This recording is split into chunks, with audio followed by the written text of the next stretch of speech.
ጴጥሮስ ወጳውሎስ ሐምሌ 5 ቀን የክርስትና እምነት ምሰሶች ሆኑት የሁለቱ ታላላቅ ሐዋርያት የቅዱስ ጴጥሮስና የቅዱስ ጳውሎስ መታሰቢያ በዓል ነው። አንዱ ከዓሣ አጥማጅነት፣ ሌላው ደግሞ ክርስቲያኖችን ከማሳደድ ተጠርተው የዓለም መብራት የሆኑ ድንቅ የእምነት አባቶች ናቸው። የመጀመሪያው ስሙ ስምዖን የነበረው ቅዱስ ጴጥሮስ ጌታችን ኬፋ ወይም ጴጥሮስ ብሎ ሰየመው። ትርጉሙም አለት ማለት ነው።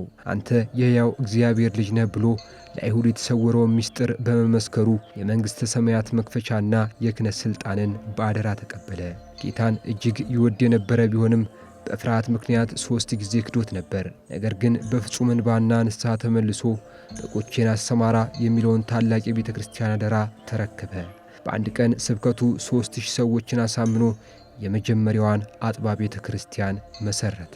በዕብራይስጥ ሳውል፣ በሮማውያን ደግሞ ጳውሎስ የተባለው የሐዋርያ ደግሞ ትውልዱ ከብንያም ነገድ ሲሆን በሕግ አጠባበቁ ቀናኢ ፈሪሳዊ ነበረ።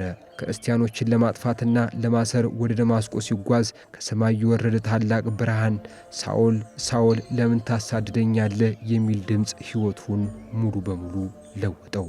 ከአሳዳጅነት ወደ ንዋየ ሕሩይ ምርጥ ዕቃ የተለወጠው ሐዋርያው ቅዱስ ጳውሎስ በቅዱስ ሐናንያ እጅ ከተጠመቀ በኋላ ለአሕዛብ ወንጌልን ለመስበክ ዓለምን በሙሉ በእግሩ እየዞረ 14 ድንቅ መልእክታትን ለቤተ ክርስቲያን ጽፏል። እነዚህ ሁለቱ የተለያዩ የሕይወት ጎዳና የነበራቸው ቅዱሳን በክርስቶስ ፍቅር አንድ ሆኑ።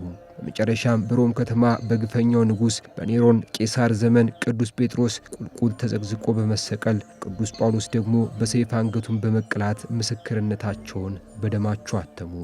አምላከ ሰማዕታት ከሰማዕታቱ በረከት ምልጃና ጸሎት ያሳትፈን፣ አሜን።